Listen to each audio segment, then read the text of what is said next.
Good morning, children. I am Arvind Soni, your English teacher from ABPS Rehla. Today I am going to start fourth chapter from course book, The Boy Who Saved Holland. Look at this picture. He is the boy. How he saved the Holland. Let's see on the main content of this chapter. Let's begin with the chapter. The Boy Who Saved Holland, Chapter 4. Let's start. Starter.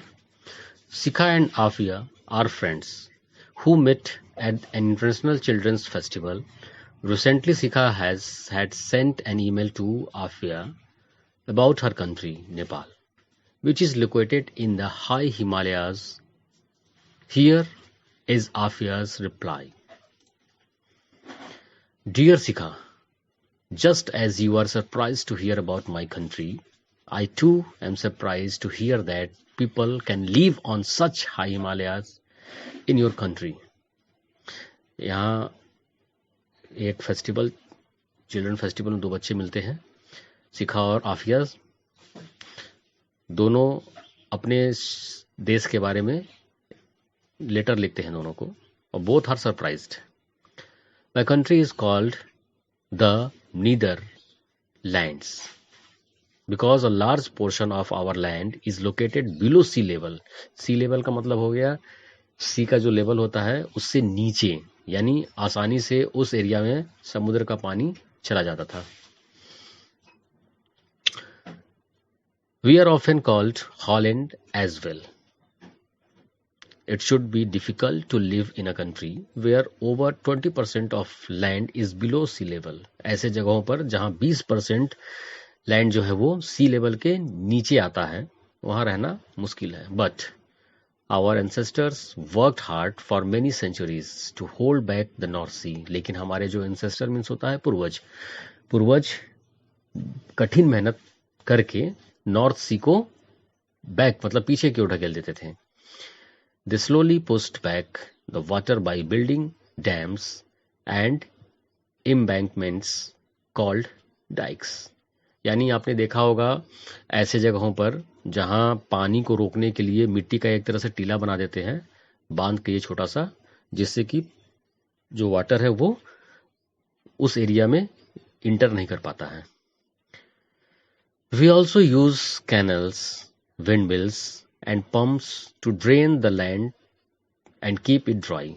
और canals मतलब अगर मान लीजिए पानी आ भी गया तो कई तरीके हैं, विंड मिल्स, कैनल्स और पंप्स, जिससे कि हम पानी को वापस दूसरी तरफ फेंक सकते हो ताकि एरिया जो है वो ड्राई हो. In fact I live in Flevoland, a provinces which was once a part of the North Sea. मैं जहां रहता हूं, आई लिव इन फ्लेवोलैंड, जो कि पहले नॉर्थ सी का ही एक पार्ट था, यानी वहां समुद्र था. But today we have beautiful farms, towns and cities here. लेकिन अब आज की डेट में वहां एक खूबसूरत सा शहर बन गया है. And there are tulip everywhere. Tulip, it's a kind of flower plant. I think, look here. This is tulip. Thank you for the invitation. I will definitely visit Nepal in March to enjoy Holi and see the mountains. Do you plan a visit to my country too. मतलब ठीक है, आपने invitation मेरे को दिया, मैं इसके लिए आपका शुक्रगुजार हूँ, और डेफिनेटली मैं मार्च में होली एंजॉय करने आ सकता हूँ.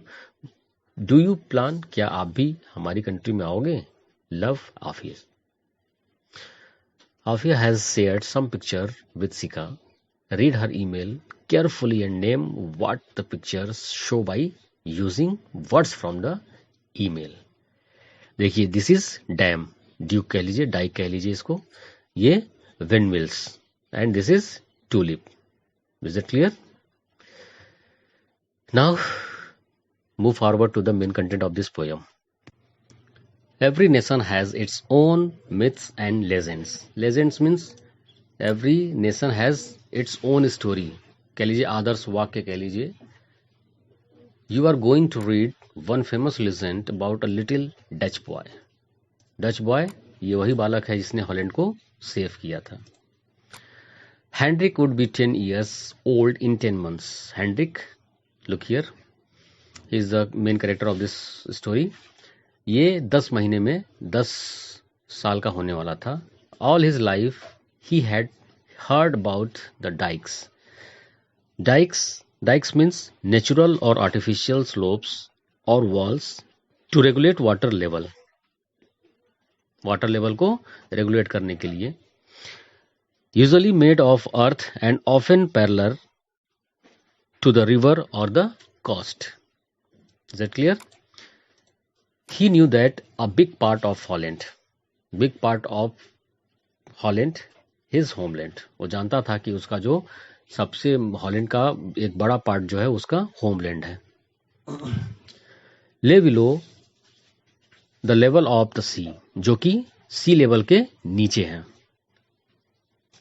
And the only things that protected it from being flooded were the dunes and dikes. Dunes means banks built to prevent water from a river or sea from coming into a town or a village। यानी जो नदी या समुद्र की पानी को रोकने के लिए जो बांध बनाया जाता है, that is dunes. Next paragraph, the dykes which were made by humans were the most important. जो मनुष्य के द्वारा डाइक बनाया जाता था वो इंपॉर्टेंट था। Since very long ago Hollanders had put up great mounds of earth and sowed means sowed earth cover with grass। यानी जो अर्थ है वो पूरे ग्रास से कवर था। Mound means heap of earth, एक टीला कह लीजिए। To save their land from the tides huge rushes of water. पानी में आप देखते होगे, कभी कभी आपने टेलीविजन वगैरह में या न्यूज़ में देखा होगा, जब कई तरह के जो सी के चक्रवात आते हैं तो उसमें पानी बहुत तेजी से शहर की ओर रश करता हुआ आगे बढ़ता है। तो सी लेवल में कभी कभी समुद्र में ऐसा होता है, पानी बहुत तेजी से शहर की ओर आता है, जिसको रोकने के लिए इस तरह के माउंट्स बनाए जाते थे। Cruel war between the rising of the sea and the strength of the dikes. यानी डाइक और वाटर दोनों के बीच में एक तरह से युद्ध होता था, कौन ज्यादा स्ट्रांग है। जो स्ट्रांग होगा वो, अगर मान लीजिए ये जो वार है इसमें अगर वाटर स्ट्रांग होता है तो वो डाइक को तोड़ देता है, और अगर डाइक मजबूत होता है तो वो पानी को रोके रखता है। And for many years the sea threatened to win. और कई सालों से, थ्रेटेंड मीन्स होता है धमकाना, डराना, अपनी आवाज से, अपनी गर्जना से वो कई सालों से जीतने के लिए डरा रहा है। But the Hollanders love their country. Hollanders जो हैं वो अपने देश को पसंद करते हैं, प्यार करते हैं। And would not allow the sea to drive out them out from there. और वे समुद्र के पानी को अलाउ नहीं करते हैं कि वो हमें वहां से बाहर निकालें। यानी अगर पानी चला गया उनके शहर में, उनके घर में, तो क्या करेंगे, उन्हें मजबूरन वहां से निकलना होगा। They fought back the waters that rode in from the North Sea. वापस, यानी वो जितनी तेजी से आगे की ओर बढ़ते हैं उनके बनाए हुए डाइक से टकरा करके फिर वापस नॉर्थ सी की तरफ लौट जाता है। They protected the soil with longer and larger dikes. यानी जो ड्यून और डाइक्स बनाए जाते हैं वो मिट्टी के बने होते हैं और वो उन्हें समुद्र के पानी से बचाते हैं। Using barriers of clay and stone as well as brick. यानी उसके अंदर जो इस्तेमाल होता है, क्ले मीन्स मिट्टी, और स्टोन एंड ब्रिक्स, ताकि जो डाइक है वो थोड़ा स्ट्रांग हो, मजबूत हो। Henrik's grandfather had been a dike builder. Henrik के जो ग्रैंडफादर थे वो डाइक बिल्डर थे, यानी डाइक के निर्माता थे।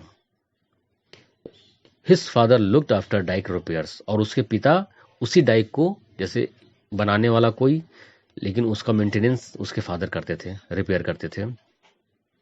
His uncle was in charge of a flodder Flodder means an area of lowland, especially in the Netherlands, originally from a water body, but protected by dikes. मतलब एक ऐसा एरिया जो सी level के नीचे है, लेकिन उसमें पानी नहीं घुस पाता, उसे प्रोटेक्ट किया जाता है डाइक से. तो उसके जो अंकल हैं वो इंचार्ज हैं. मतलब एक ऐसे जगह के जहां पर पानी को डाइक से रोका गया है ताकि शहर में पानी ना घुस सके. An area of reclaimed, taken back land surrounded by dikes. मतलब उस एरिया को चारों तरफ से डाइक से बांध दिया गया है ताकि जो सी वाटर है वो शहर में ना आ सके. Henrik admired the way the dike was constructed. मतलब हेनरिक एडमायर करता है, प्रशंसा करता है कि किस तरीके से डाइक को कंस्ट्रक्ट किया गया, बनाया गया है. It's tall grassy flanks. Flanks means होता है साइड, जो उसके दीवार कह लीजिए एक तरह से जो बने हैं वो. टॉल मीन्स ऊंचे भी हैं, ग्रासी भी हैं. And the great stone block on the sea side. और सी साइड जिस तरह से सी समुद्र का एरिया है उस तरफ से बड़े बड़े ब्लॉक्स भी रखे हुए हैं स्टोन के, ताकि अगर मिट्टी होगा तो पानी तेजी से अगर मान लीजिए डाइक पर अटैक करता है तो मिट्टी धीरे धीरे मिट्टी में रिसेशन होने लगता है, कटने लगती है मिट्टी, जिससे कि आसानी से डाइक कमजोर हो जाएगा और टूट सकता है. लेकिन जिस साइड समुद्र का पानी है उस साइड उन्होंने ब्लॉक्स रखे हुए हैं पत्थर के, जो आसानी से उसमें रिसेशन नहीं होता है, यानी मिट्टी उसकी कटती नहीं है. Put there to break the violence of the on rushing waves. यानी ऑन रशिंग वेव्स का मतलब हो गया जो लहर समुद्र से आती है डाइक की तरफ तो वो उन्हें रोकती हैं, होल्ड करती हैं और उन्हें वापस बैक कर देती हैं, ब्रेक कर देती हैं उनको. He would imagine himself standing on the wall. वो खुद को इमेजिन करता है उस वॉल पे खड़े होकर के, as if it were a rampart. Rampart का मतलब हो गया, आप देख रहे हो कि जैसे रैम्प मतलब होता है जिस पे मॉडल्स लोग वॉक करती हैं, उसी तरीके से आपको दिख रहा होगा इस पिक्चर में, लुक हियर, कि ये रैम्प कर रहा है, rampart. And would give a victory call to the sea. He would make expeditions. Expeditions means organized trips with a purpose into the country. यानी वो हेनरिक जो है वो डाइक के ऊपर खड़ा है और रैम्प पार्ट का मतलब हो गया उस पे वो मतलब इतना उसका विथ है, एरिया है, जिससे आराम से वो चल करके जा सकता है. क्योंकि डाइक जो है वो थोड़ा उसका हाइट थोड़ा ऊंचा रखा जाता है भाई. सी लेवल पानी को रोकने के लिए थोड़ा ऊंचा नहीं रखेंगे तो जैसे ही पानी उसके लेवल में आएगा तो पानी फिर इंटर करने लगेगा, इसलिए उसको थोड़ा ऊंचा करते हैं. और उसको देखने के लिए उसके ऊपर रैम्प पार्ट मतलब उस पर चलने के लिए एक चौड़ा कह लीजिए रास्ता टाइप का बना दिया जाता है, ताकि आप चल करके आराम से देख सकते हैं कि कहाँ क्या प्रॉब्लम है. अगर कोई डाइक में रिपेयर की जरूरत है तो उस रिपेयर भी किया जा सकता है.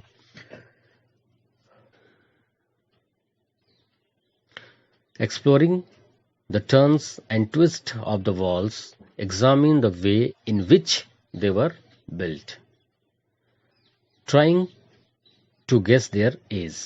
यानी जो डाइक बनी है उसको हम एग्जाम कर सकते हैं, देख सकते हैं, और उसका वो कितना पुराना हो चुका है ये सब एग्जामिन हम गेस कर सकते हैं उसको देख करके. Okay, we stop here for today. Next pages we will continue in